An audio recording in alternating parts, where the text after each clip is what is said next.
कन्या रे.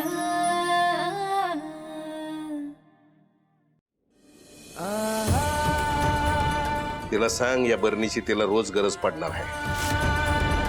तुला फोन करून रोज सुखी असल्याचं तिला खोटं सांगावं लागणार आहे. ये.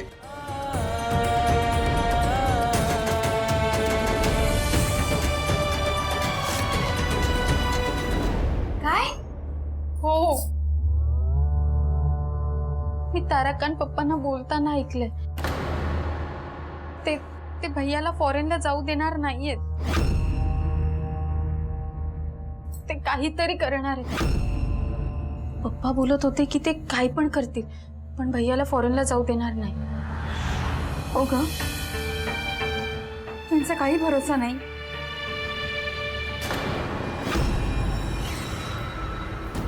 काही करू शकते, पण असं काय करणार असेल ग ते? तुम्हाला काय करायचंय?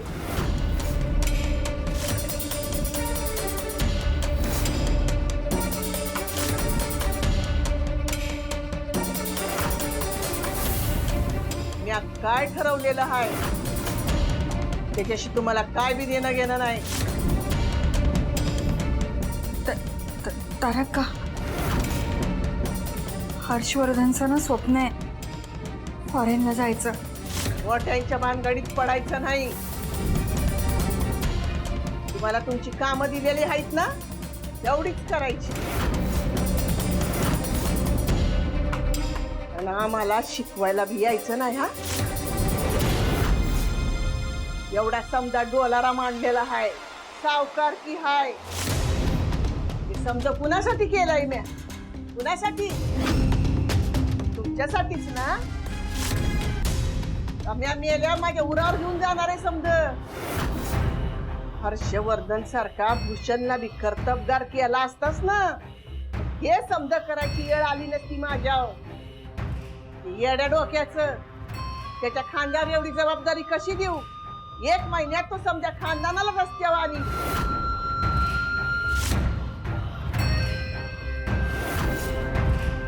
हर्षवर्धन तसा समध्यांची चिंता आहे त्याला.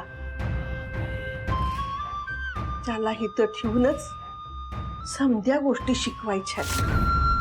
आणि एकदा का समज त्याला ठाऊक झालं का आरामात सांभाळेल तो समज. मग त्याला इथं थांबवण्यासाठी काहीतरी करावं लागलच का नाही? त्याच्या सपनात फक्त तो एकटाच आहे. पर माझ्या सपनात तुम्ही समजे आहात. म्हणून हर्षवर्धन मला हिथं पाहिजे. पण घरातलीच माणसं फॉरेनला जायला त्याला फूस लावत असतील तर त्याला तर इथं घरात राहायची वड कशी लागणार? तेव्हा त्याला काय बी कळाय न ग. हा, एक गोष्ट ध्यानात ठेवायची. ना असं कधी लपून ऐकलं,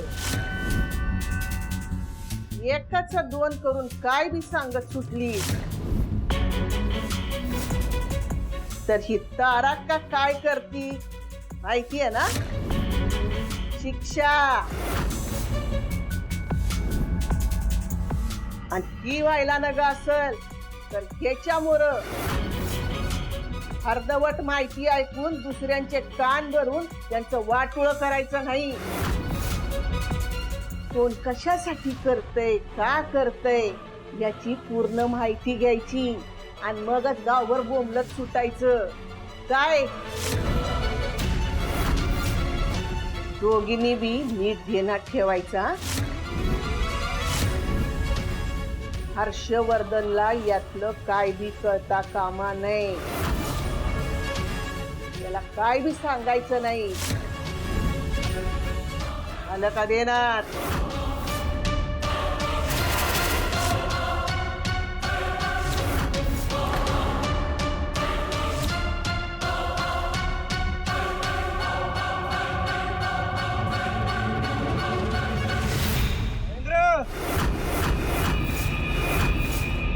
दम असेल ना तर अंगाला हात लावून दाखवा फक्त.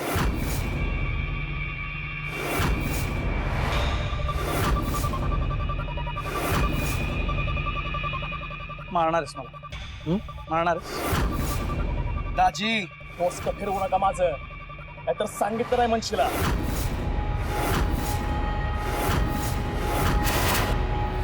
जाऊ बाजूला याच्याशी काय शांततेत बोलतोय काय करता तुम्ही अरे तुम्ही काय करता तरी काय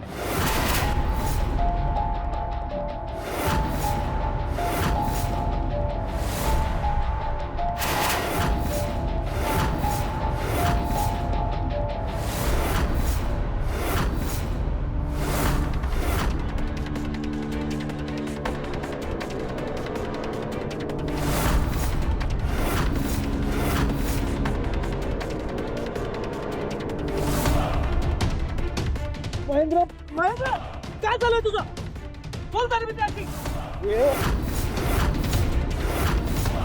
महेंद्र लांबचा आता जीव घेण्याचा महेंद्र उगाच करू नको महेंद्र महेंद्र मी काय बोलतोय तू आई शांत हो तू हे बघ हे सगळं करायची काहीही गरज नाहीये तू तू शांत का नाही होतोय शांत हो दाजी मला काय शिकवू नका जीव घे ना मी हे सगळं करण्याने काय होणार आहे तू प्लीज सांग मी काय म्हणतो आई काही असं करायची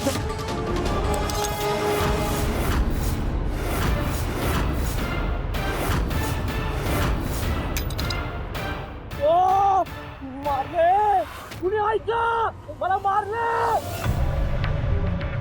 हा निघा पटकन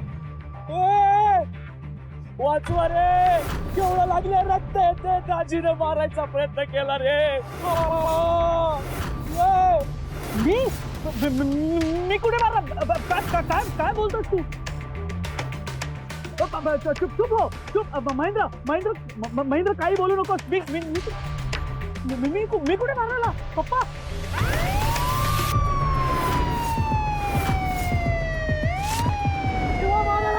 काय चाललंय साहेब साहेब बघा माझ्या दाजीने माझा जीव घ्यायचा प्रयत्न केलाय साहेब कोयत्यानं वार केलाय माझ्यावर साहेब साहेब साहेब हा खोटं बोलतोय मी ह्याला अजिबात काही केलं नाहीये मी ह्याला हात सुद्धा लावला नाही हा अचानक आमच्या गाडी समोर आला मग तो भूषण बरोबर बोलायला लागला आणि भांडायला सुरुवात केली आणि मी काय केलं नाही साहेब नाही बघा ना रस्त्यावर चालता नाहीत याला वर तोंड करून आमच्याच गाडी समोर आलो हे नसतं म्हणजे मी म्हणलं बाबा नीट चालतं डायरेक्ट अंगावर आला हा मग हा असं पिसाटल्या गत कोयता घेऊन अंगावर आल्यावर हर्षवर्धन काय गप्प बसणार होता होय काय तर काय भैयाना त्याचा हातच छाटायला पाहिजे होता मारलंच नाही त्यांनी स्वतःनेच मारून घेतलं हे बघा तुम्हाला जे काही सांगायचं ते पोलीस स्टेशन मध्ये येऊन सांगा साहेब साहेब प्लीज ऐकून घ्या मी काहीच केलं नाहीये आम्हाला सहकार्य करा प्लीज नाहीतर जबरदस्ती करावी लागेल गाडीत बसा हवालदार यांना गाडीत बसवा चल लवकर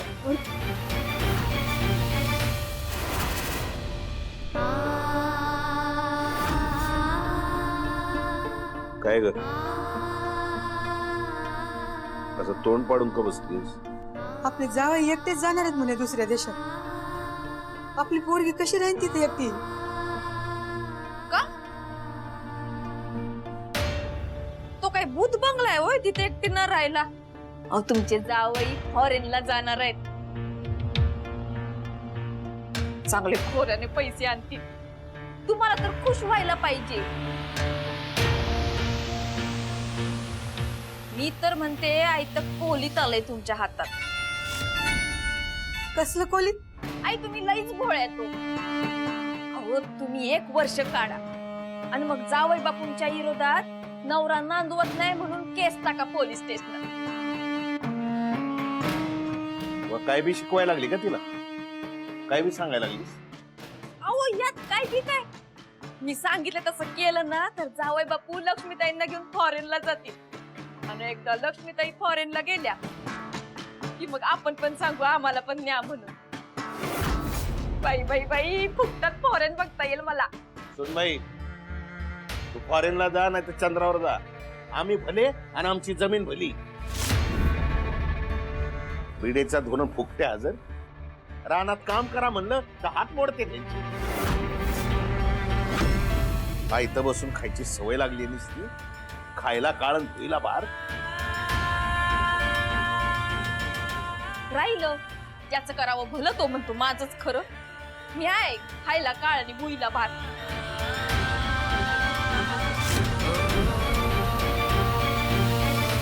अहो मी याला कोयता नाही मारला, हा खोटं बोलतोय. अहो मी कुठं खोटं बोलतोय साहेब, उलट हेच खोटं बोलतायत.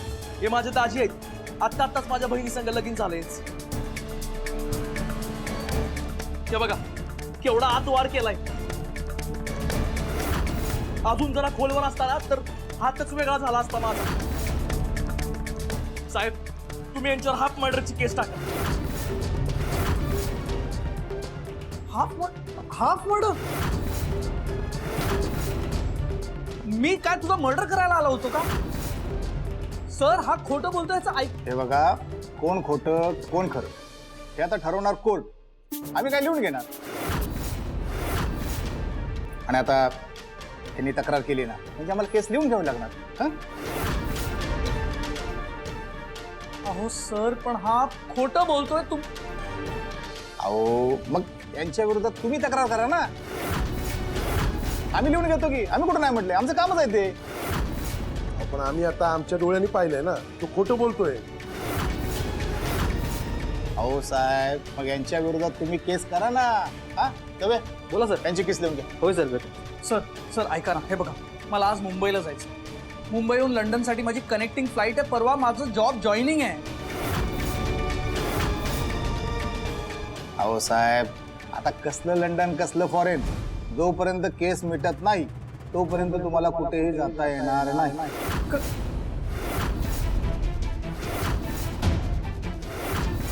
आणि हो जर आमच्या परस्पर तुम्ही निघून गेलात तर आम्ही डिक्लेअर करू की आरोपी तुम्ही आहात म्हणून.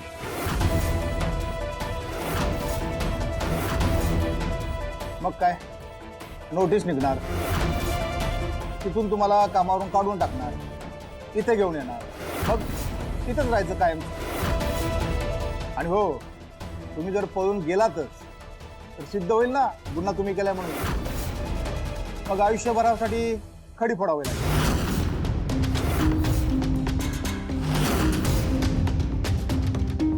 त्यामुळे मी सांगतोय तसं करा. 4 दिवस इथे थांबा केस मिटेपर्यंत, मग जागी फॉरेनला. हा दवे लिहून झालं असेल तर यांना आत टाका. हो साहेब. 8 टाका का 8 टाका? माहित आहे कोण आहे तो? नाही तर काय, आम्ही अशी सेटिंग लावू की हर्षवर्धनला लगोलग घेऊन घरी जाऊ. हा आणि तुमच्या सह्या आणि हजेरीला येत राहील तो. अहो तुम्ही कसली पण सेटिंग लावा पण यांना आज कुठे जाता येणार नाही. का नाही जाता येणार?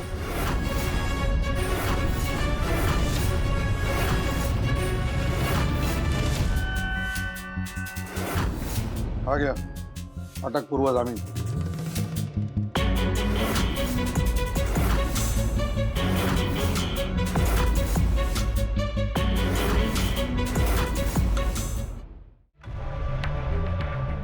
सॉलिड सेटिंग लावली तुम्ही.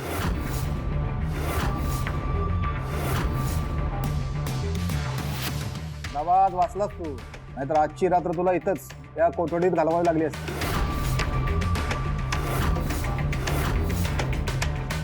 ठीक आहे जास, पण हे गाव सोडून जायचं नाही तुला. आम्ही सबूत देतो. ही केस जोवर सुरू आहे तोवर हर्षवर्धन गावाबाहेर जायचा नाही. ठीक आहे घेऊन जा यांना, पण उद्या कोर्टात हजर करा. वय हर्षवर्धन चला भूषण.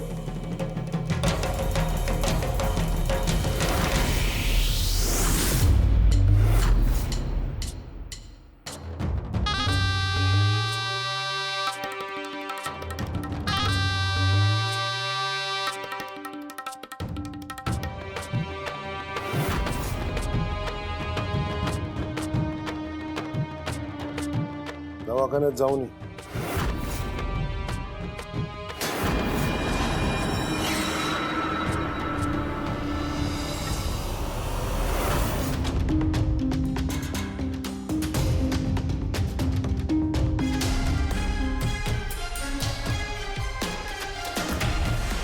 हो काय झालं एवढ्या काळजीत काय आलीस वय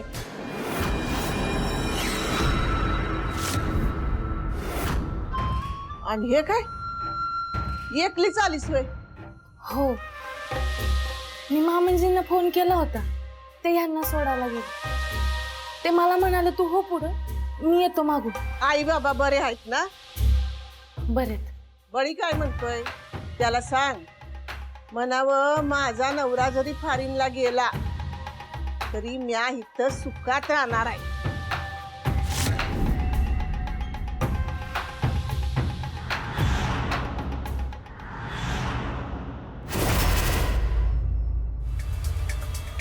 आई आई प्रियंका आई आई ग आई आई प्रियंका आई काय हो हे काय झालं थोडक्यात वाचलोय अगं ते म्हणतात ना नाव मोठं आणि लक्षण खोटं ते काय खोटं नाही अहो पण काय झालंय कुणी काय केलंय तुम्हाला त्या हर्षवर्धन भाऊजींनी मारलंय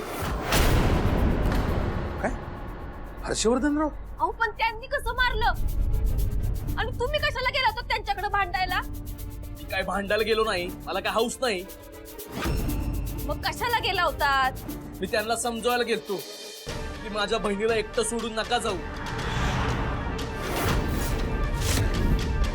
त्यांनी तू कोण मला सांगणारा म्हणून मारलं आता माझ्या बहिणीचा संसार वाचवायला मी काहीच करायचं नाही काय ग बघा तुमचा जावाई बघा माझ्या नवऱ्याच्या जीवावर उठलाय नाही मी म्हणते काय मिळणार आहे त्यांना माझ्या नवऱ्याला मारून पैसेवाला असला म्हणून काय झालं त्याला सांगा तुझी श्रीमंती तुझ्याकडे ठेव म्हणून आम्हाला काही जीव नाही का नाही येऊ दे कधी दारात त्याला तांब्यावर पाणी सुद्धा विचारणार नाहीये मी जाऊ दे ग प्रियंका मी असं काम करून आलोय ना की आता जातच नसतो या गावाबाहेर म्हणजे काय झालं अजून काय केलं तू पोलीस केस केले त्याच्यावर मी पोलीस कंप्लेंट आता नसतोय कुठं गावाच्या बाहेर जात किंवा आता फॉरेन बिर्याणी सरायचंच त्यानं हात जोडून सांगत होतो थांबा माझ्या बहिणीजवळ नका जाऊ पण ऐकलं नाही उलट मलाच मारलं त्यांनी मी मला मारलं म्हणून केस नाही केली माझ्या बहिणी बरोबर राहावा ना त्यो म्हणून केस केली जे झालं ते चांगलंच झालं म्हणायचं जाऊ दे मरू दे मला त्यांच्याबद्दल काय राग नाही मी जरा आराम करतो आत हा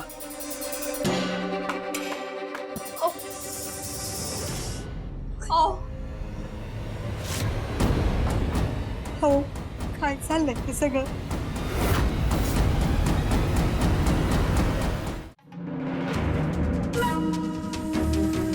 हर्षवर्धन ये बस कसा आहेस तू तुला काही लागलं नाही ना काही झालं नाही ना तुला मी ठीक आहे पण तुला कसं कळलं की मला काय झालं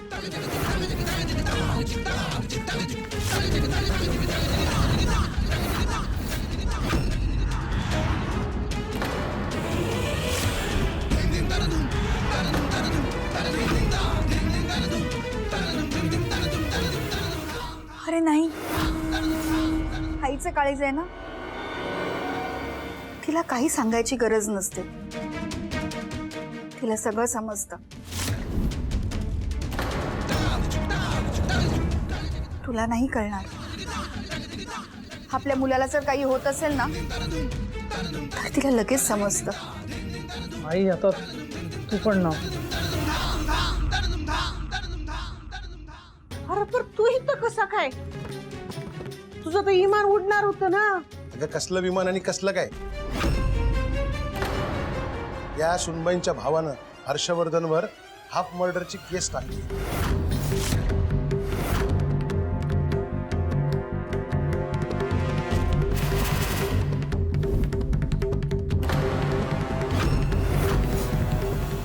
अरे माझ्या कर्मा हाफ मर्डर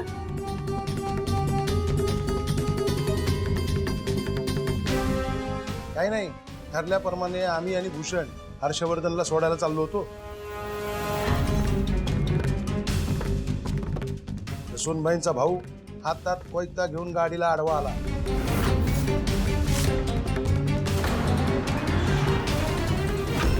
तर भूषण त्याच्याशी बोलायला गेला तर वादावादी झाली. म्हणून हर्षवर्धन सोडवायला मध्ये पडला. तर त्याने हर्षवर्धन बरोबर हातापायी केली आणि त्याला बाजूला सारला.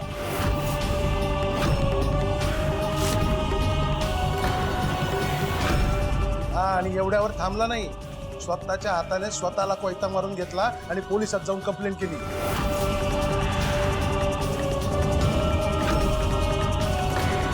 नाही तारक्का, हर्षवर्धन सुनबाईंना फॉरेनला घेऊन जात नाही ना, म्हणून यांच्या भावाने हे सगळं केलंय. तुला काय लागलं तर नाही ना? बघितलं का हर्षवर्धन हिच्या भल्यासाठी हिच्या संग लगीन केलं आणि हिच्या भावाने काय केलं ते?